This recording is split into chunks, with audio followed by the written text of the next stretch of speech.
Fox News alert on the world food supplies. We have been tracking this story for a few days now, and it is getting quite some attention. Food supplies getting very tight. And on the commodity markets, food prices soaring to levels never before seen. It's been gradually showing up in our supermarkets, and you're going to pay for it in your pocketbook. And Fox Business Network's Eric Bolling has been warning about this and now says it could get much worse. We had you on 2 weeks ago. Remember these? Yeah, remember this? And it's happening. What exactly is happening globally that is affecting us in our local supermarket? Yeah, we're having a confluence of bad things going on right now. Our supplies are already low of food, corn, rice, coffee, sugar, wheat. Supplies low. Now we're finding out the USDA tells us that, guess what, the crops that we're expecting to come out in the next, at least the 2 harvests, may be light as well, which means prices are on the rise, all coupled with, I don't know if you watch it, at the bottom of the screen once in a while you'll see an oil price go by, $92 a barrel, $91.48 right now as we speak. Those prices are going up. Here's the issue, Megan. When corn prices went up, when rice and wheat prices went up 2 years ago in 2008, it sparked food riots. Now, that was on the heels of a $147 barrel of oil, $4 gasoline. We're only, when I say only, I mean only in relationship to $147. We're only at $92 a barrel. If we were to go back to $147 a barrel like last time, that would push all these prices 60% higher.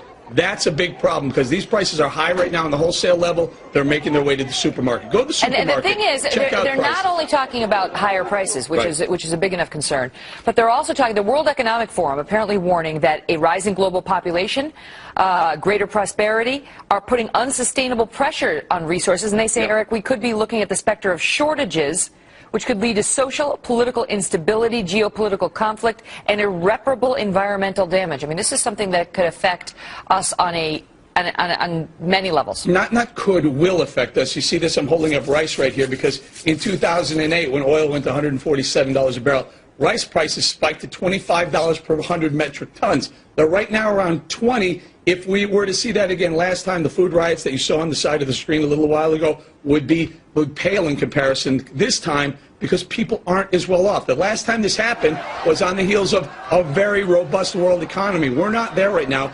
Megan, they were actually giving out cards, credit cards, to buy rice so people wouldn't starve. It's a bad situation, getting worse, and if the globe does grow, like you mentioned, it's only going to push prices substantially And now higher. they're also talking about this flooding in Australia, where there's apparently a lot of cattle ranches that have been affected by the flooding. Right. And so now importers here in the United States that rely on that meat to fill orders for restaurants and so on are saying they're going to have to look elsewhere.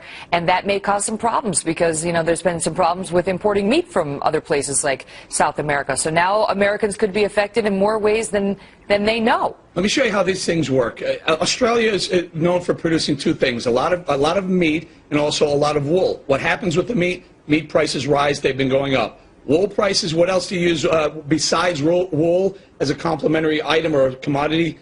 Cotton. Cotton traded today, the highest it's traded in 147 years of trading, an all-time high. Prices affect each other, so when things like floodings happen in Australia or storms happen elsewhere, they push prices higher, and the bottom line is your grocery bill is going to go up. Yeah, it's all tied together. Eric Bolling, thank you. Thanks, Megan.